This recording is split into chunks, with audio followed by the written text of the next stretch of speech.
بدلے بدلے بدلے زندگی زیتون ٹی وی۔ حلال کھانا ہے، حرام نہیں کھانا، حلال کھانا ہے، حرام نہیں کھانا، حلال کمانا ہے، حرام نہیں کمانا، حلال ہمیشہ تھوڑا رہے گا، حرام ہمیشہ زیادہ رہے گا۔ قل لا يستوي الخبيث والطيب ولو اعجبك كثرة الخبيث۔ اس آیت میں اللہ تعالیٰ اشارہ فرما رہے ہیں کہ دیکھو حلال اور حرام برابر نہیں ہے، اگرچہ حرام کی کثرت تمہیں بہت اچھی لگے گی۔ اس آیت میں اشارہ ہے کہ حرام زیادہ رہے گا، حلال تھوڑا رہے گا۔ امتحان ہے نا۔ ایک دفعہ چیچا وطنی میں ہمارے علاقے کے قریب ہے، ایک بزرگ سے مولانا عبداللطیف صاحب، بڑے اللہ والے تھے، ہم ان کے پاس بیٹھے ہوئے تھے، دو آدمی آ گئے، تو ایک نے آ کر، یہ کوئی 30-40 سال پرانی بات ہے لیکن مجھے یاد اس طرح رہ گئی کہ اس کا ایکشن، اس کی دعا، ان بزرگوں کا جواب، وہ ایسا عجیب سا تھا کہ وہ آج تک نقشہ میرے ذہن میں فٹ ہو گیا۔ ان کی داڑھی تھی چھوٹی، سر پہ ٹوپی تھی خاکی رنگ کی، اور بڑا چشمہ تھا، یوں ایسے کر کے چوڑا چشمہ تھا۔ آ کر کہنے لگے حضرت جی دعا کرو اللہ رزق حلال دے تے بہتا سارا دے، یوں ہاتھ پھیلائے، اللہ تعالیٰ رزق حلال دے بہتا سارا دے۔ انہوں نے بڑے پولے منہ سے کہا حلال تا تھوڑا ہی لبو، وہ ایسے انہوں نے بے ساختہ حلال تا تھوڑا ہی لبو۔ وہ میرے اندر راسخ ہو گئی یہ بات۔ ڈاکٹر ہو، تاجر ہو، وکیل ہو، انجینئر ہو، زمیندار ہو، کاشتکار ہو، صنعت کار ہو، حلال حرام کے مقابلے میں تھوڑا رہے گا، اور شیطان دکھاتا رہے گا دیکھو دیکھو دیکھو بڑے زبردست ہے، نہیں روکنا ہے روکنا ہے روکنا ہے روکنا ہے، کہ ایک دن اللہ کے سامنے بھی کھڑے ہونا ہے۔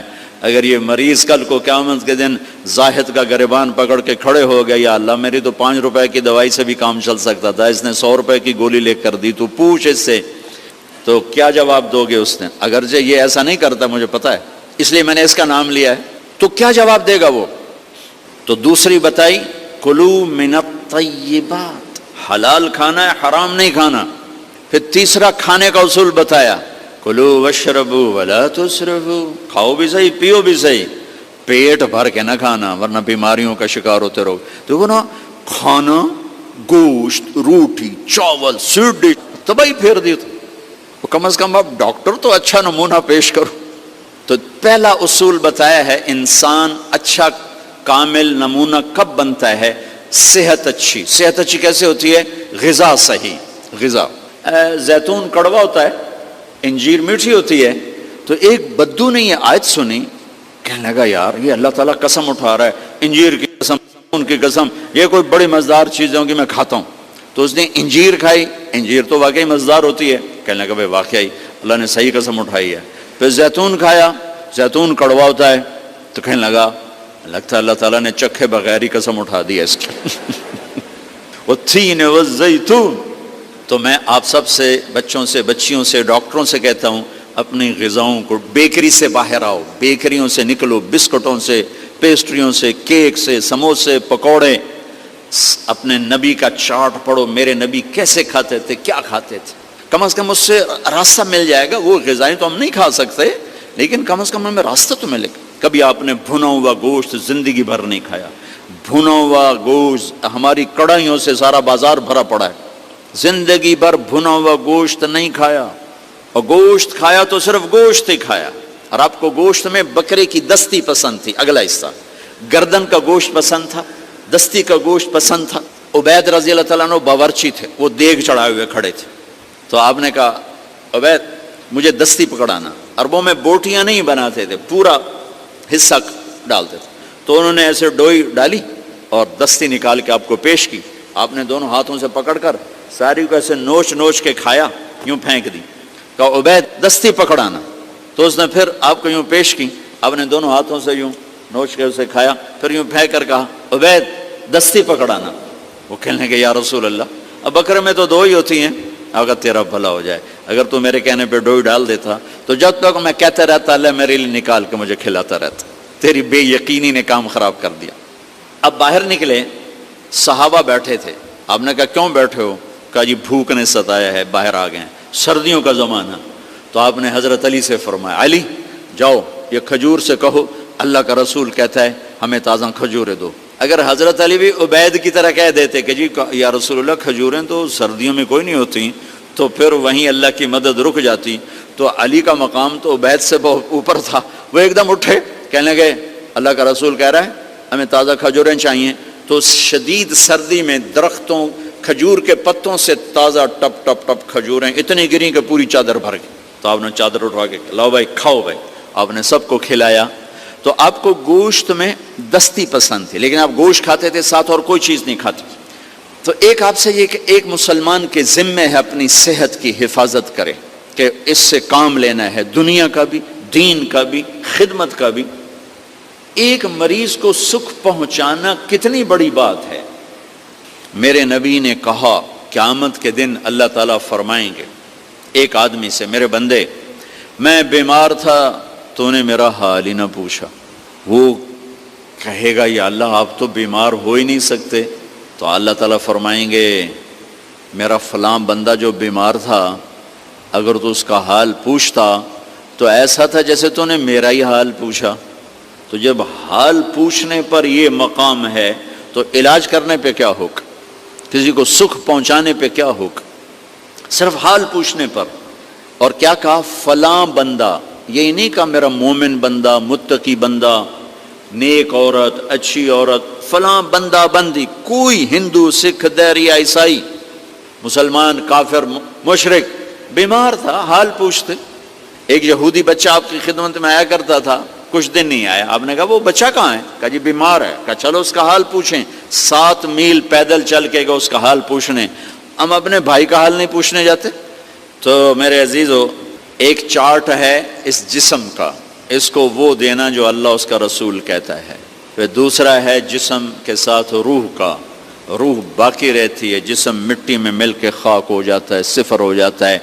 اس کی غذا 2 چیزیں ہیں، وطور سینین وہذا البلد الامین. وطور سینین وہذا البلد الامین. اور مجھے قسم ہے طور سینین کی، یعنی جہاں تورات اتری، وہذا البلد الامین. اور مجھے قسم ہے اس مکہ کے امن و امانت والے شہر کی جہاں قرآن اترا. تو 2 جگہوں کا تعلق روح کے ساتھ ہے. ان کو بعد میں ذکر کیا ہے. ایک طور سینا جہاں پہلی کتاب تورات اتری، اور ایک مکہ جہاں آخری کتاب قرآن اترا. اب جیسے غذاؤں میں تو 2 چیزیں ذکر کی ہیں، دونوں کی ضرورت ہے. پھل بھی کھاؤ، روٹی بھی کھاؤ، چاول بھی، ہر شے کھاؤ. اگر کوئی مرض نہیں ہر شے کھاؤ، لیکن احتیاط سے کھاؤ، پیٹ بھر کے نہ کھاؤ. کہ میرے نبی کو انتہائی ناپسند تھا یہ. ساری زندگی آپ نے 1 وقت کھانا کھایا، 2 وقت کبھی نہیں کھایا. اگلے وقت میں تھا بھی تو آپ چھوڑ دیتے تھے، نہیں کھاتے تھے. اور پیٹ بھر کے کبھی نہیں کھایا ہے. 2 چیزیں طور سینین اور بلد الامین. اس میں ہمیں اب ایک کی ضرورت ہے، دوسرے کی نہیں. طور سینا میں تورات اتری، اور تورات قرآن میں اتر گئی کہ میرے نبی نے کہا اوتیت المثانی مکان التورات، مجھے تورات کے بدلے میں سورۃ فاتحہ مل گئی ہے. تو تورات آ گئی قرآن میں. والمائدۃ مکان الانجیل، اور انجیل کے بدلے میں سورہ مائدہ مل گئی ہے. والحوامیم مکان الزبور، اور زبور کے بدلے میں حامیم مل گئی ہیں. وفضلت بالمفصلات، اور باقی قرآن کے ذریعے سے مجھے عزت ملی ہے. دوسری چیز جس کی یہ ڈاکٹرز کو، لیڈی ڈاکٹرز کو، ایک تاجر کو، ایک صنعت کار کو، ایک افسر کو ضرورت ہے، وہ قرآن ہے جو ہمارے روح کی غذا ہے. کہ قرآن سے آشنائی کے قرآن کیا کہتا ہے. یہ اللہ کا پیغام ہے. ھذا بلاغ للناس، لوگوں تک پہنچانے کے لیے ہے. اور اس کو اللہ تعالیٰ نے شفاء لما فی الصدور، یہ دلوں کی شفا ہے. ہدی و رحمت للمؤمنین، ایمان والوں کے لیے ہدایت بھی ہے اور رحمت بھی ہے.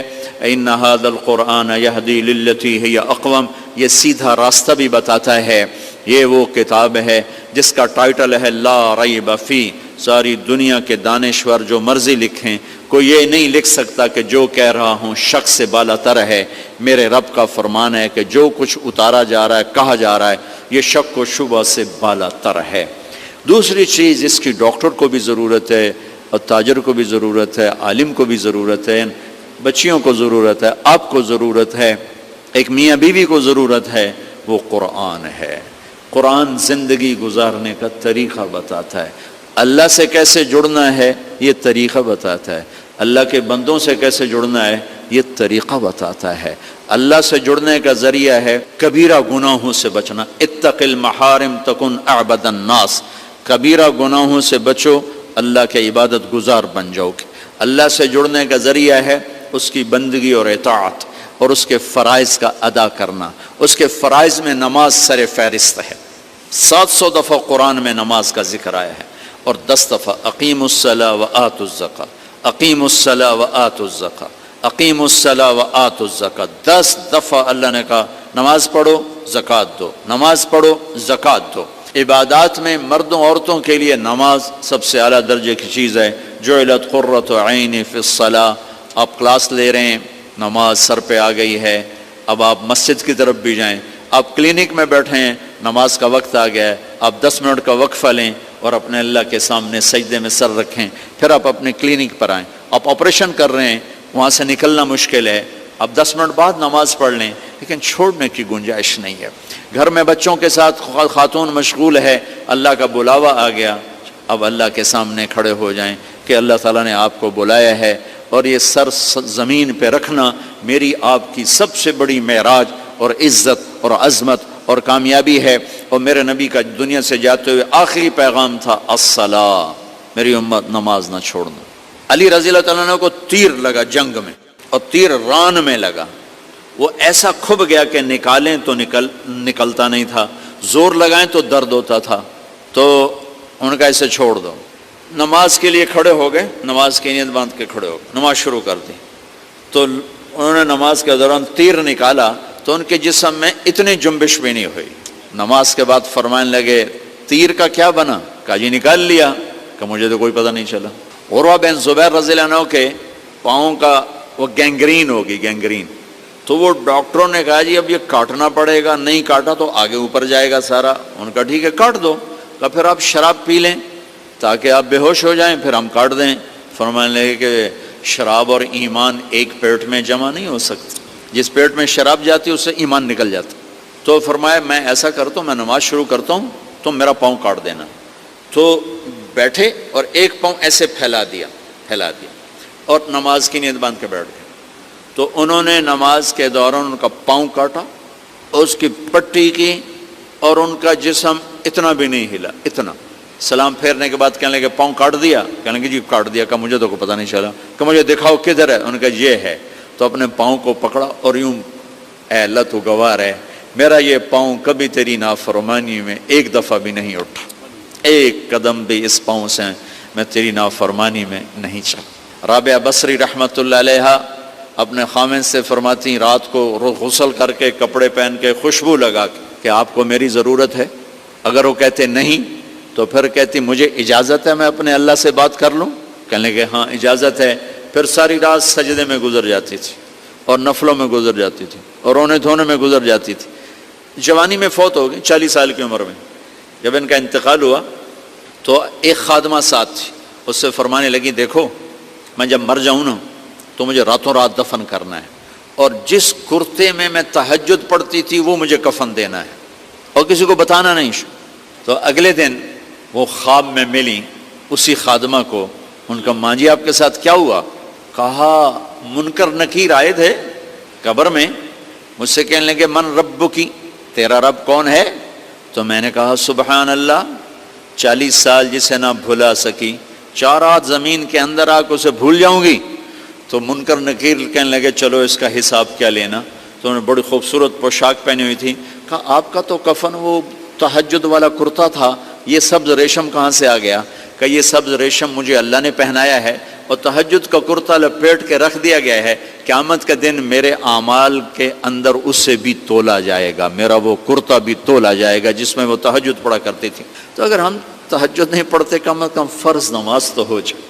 میرے عزیزو بڑے درد سے کہتا ہوں ہمارے 10% سے زیادہ نمازی نہیں ہیں، 90% مسلمان نماز چھوڑ چکے۔ جب آدمی سجدے میں سر رکھتا ہے تو اللہ کی قسم تحت الثری تک زمین ٹھنڈی ہو جاتی ہے، اور زمین کے دوسرے ٹکڑوں پر فخر کرتے کہ دیکھو میرے اوپر سبحان ربی اعلیٰ کے نغمے گائے گئے ہیں، اور میرے اوپر اللہ کو یاد کرنے والے کا ماتھا آ کے ٹکا ہے۔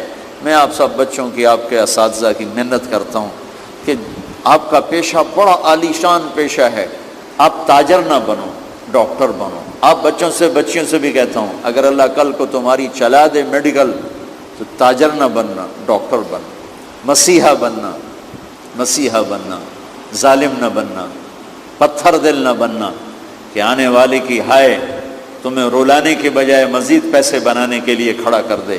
ایسا نہ کرنا اللہ کے واسطے، ورنہ میرا یہ دیش کبھی بھی زوال سے نہیں نکل سکتا۔ ہم نے ایٹمی طاقت بن کے دیکھا، لیکن ذلت کے پستیوں میں اور آگے چلے گئے اور نیچے چلے گئے۔ نماز نہ چھوڑو، کسی حال میں نہ چھوڑو۔ تمہاری کلاس چل رہی ہے، کلاس کے بعد جا کے پڑھو۔ آپ کلینک میں بیٹھے ہوئے ہیں، آپ دیکھ رہے ہیں کہ میں شاید مسجد میں جانے میں مجھے مشکل پیش آئی، فارغ ہو کر اپنے کلینک میں نماز کی جگہ بنائیں۔ اللہ کے سامنے سر رکھنا، آپ گھر میں ہیں، نماز کے لیے جگہ مقرر کریں۔ قرآن کا ایک پیغام ہے عبادت، اللہ سے جڑنا۔ قرآن کا دوسرا پیغام ہے اخلاق، اللہ کے بندوں سے جڑنا، اللہ کے بندوں سے جڑنا، اللہ کے بندوں سے جڑنا، جس میں سب سے پہلا حق ماں باپ کا ہے، شادی ہو جائے تو بیوی کا ہے، اولاد ہو جائے تو اولاد کا ہے، بہن بھائیوں کا ہے، دوستوں کا ہے، رشتہ داروں کا ہے۔ آپ جو ڈاکٹر حضرات ہو، کلینک کے چکر میں اپنے گھر کو بہت اپسٹ کرتے ہو، نہ بچوں کا ہوش نہ بیوی کو۔ اگر بیوی بھی ڈاکٹر ہو تو پھر سونے پہ سوگا، وہ اپنے کلینک ہو اپنے کلینک۔ میرے بچے یہاں ایک اسکول پڑھتے تھے، تو اسکول کے پرنسپل میرے دوست تھے۔ میں ایک دفعہ ملنے گیا تو انہوں نے بڑا عجب واقعہ سنایا، کہا یہاں دو میاں بیوی ہیں، دونوں ڈاکٹر ہیں، اچھے مشہور۔ وہ ایک دن آفس آ گئے اور کہنے لگے کہ 3 دن ہو گئے ہمارے بچے کھانا نہیں کھا رہے، اور کچھ بتاتے بھی نہیں۔ کہنے لگے میں نے دونوں کو بلا لیا، میں نے ان سے کہا بھائی بچوں کیا بات ہے، آپ کھانا کیوں نہیں کھا رہے؟ کہا جی ہم اپنے امی ابو کے سامنے نہیں بتائیں گے، الگ بتائیں گے۔ تو کہنے لگے میں نے دونوں کو باہر بٹھا دیا۔ میں نے پوچھا بچوں اب بتاؤ؟ کہا جی صبح ہم ناشتے پر اٹھتے ہیں تو امی ابو سوئے ہوتے ہیں، ہم نے اسکول جانا ہوتا ہے، ہمیں نوکر تیار کراتے ہیں۔ دوپہر کو کھانے پر آتے ہیں تو امی ابو ہاسپٹل میں ہوتے ہیں تو ہمیں نوکر کھانا کھلاتے ہیں۔ شام کو کھانے پر بیٹھتے ہیں تو امی ابو کلینک میں ہوتے ہیں، ہمیں نوکر کھانا کھلاتے ہیں۔ ہمیں کئی دن گزر جاتے ہیں، نہ ماں کے ساتھ بیٹھنا نصیب ہوتا ہے، نہ باپ کے ساتھ بیٹھنا نصیب ہوتا ہے، تو ہم نے احتجاج کیا ہے کہ ہم گھر میں کھانا ہی نہیں کھائیں گے۔ تو ایسا کلینک نہ چلاؤ کہ جس سے آپ انسانی حقوق ضائع کرو۔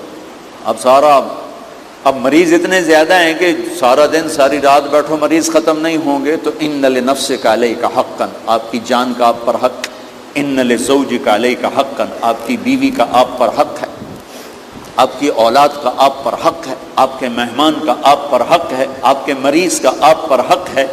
لیکن اس طرح کا کلینک اور ڈاکٹری کے نہ بچوں کا ہوش نہ بیوی کا ہوش، اور بیوی بھی ڈاکٹر بن جائے تو اسے دونوں پیسہ ہی بنانا ہے، صرف اسی کا نام زندگی ہے۔ تو بہت امبیلنس لائف ہے جن کے کلینک چل جاتے ہیں، رات ساری رات بیٹھے ہوئے ہیں، سارا دن ہاسپٹل میں ہیں، رات کو کلینک میں ہیں، تو گھر کس وقت جائیں گے؟ اللہ کے ساتھ کب باتیں کریں گے؟ اللہ سے کب راز و نیاز کریں گے؟ بیلنس کرنا زندگی کا خوبصورت جو فریم ہے، وہ زندگی کو بیلنس کرنا ہے۔ اس طرح کل آپ کو اللہ ڈاکٹر بنا دے تو بچوں ایسا نہ کرنا کہ پیسے کے پیچھے اولاد بھی بھول جائے، ماں باپ بھی بھول جائیں، رشتہ دار بھی بھول جائیں، صرف کلینک اور مریض، کلینک اور مریض، کلینک اور مریض۔ ایسا نہ کرو، زندگی کو ایک ترتیب دو، ماں کو ٹائم دو، باپ کو ٹائم دو، بیوی کو ٹائم دو، بچوں کو ٹائم دو۔ یہ تمہارا اصل سرمایہ ہے۔ اگر ماں باپ زندہ ہیں تو میرے نبی نے کہا ماں کے قدموں تلے جنت ہے۔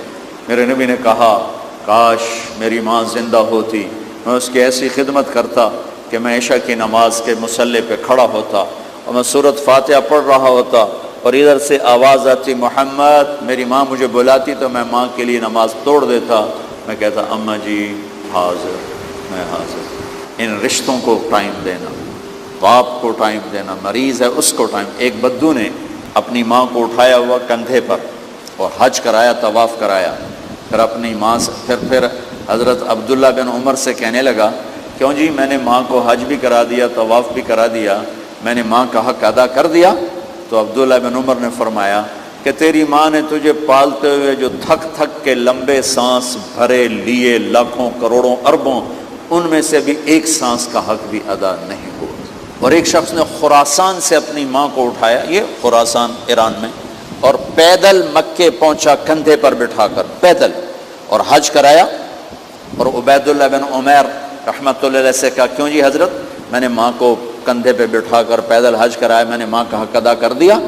تو انہوں نے فرمایا کہ تیرے پیدا ہوتے وقت جو ماں نے دردیں جھیلی تھی نا، اس میں سے ایک لہر کا حق بھی ادا نہیں ہوا، ایک لہر کا حق بھی ادا نہیں ہوا۔ رشتوں کو ٹائم دینا، میرے نبی نے فرمایا سب سے بہترین قدم جو اٹھتا ہے انسان کا وہ اللہ کے راستے میں جہاد کا قدم ہے، اور اس کے بعد سب سے بہترین قدم جو اٹھتا ہے انسان کا وہ رشتہ داروں سے ملنے والا قدم ہے۔ اب ان ڈاکٹروں کو مہینوں گزر جاتے ہیں، جانے کی فرصت ہی کوئی نہیں، تو کوئی بیلنس تو ہو، صرف کلینک کے لیے تو زندگی نہیں بنائی گئی۔ اس طرح کی زندگی ہو بھائیو کہ آپ میرے نبی کی بتائی ہوئی ترتیب کے مطابق ہر رشتہ آتو کل ذی حق حقہ، میرے نبی دنیا کے سب سے بڑے انسان اور سب سے مصروف ترین انسان کے 6 بر اعظم کی نبوت اور آنے والے سارے زمانوں کی ذمہ داری، اور آپ کی 11 بیویاں، 2 انتقال کر گئے، 9 زندہ۔ روزانہ عصر کے بعد آپ اپنی ساری بیویوں سے ملاقات فرماتے تھے، ایک ایک کے گھر میں جاتے تھے، ملاقات فرماتے تھے، سب کا حال لیتے، پھر مغرب کی نماز پڑھ کے سب کو اپنے جس گھر کی باری ہوتی تھی اس میں جمع فرماتے تھے، اور پھر جس گھر کی باری ہوتی تھی اسی میں قیام فرماتے تھے۔ زیتون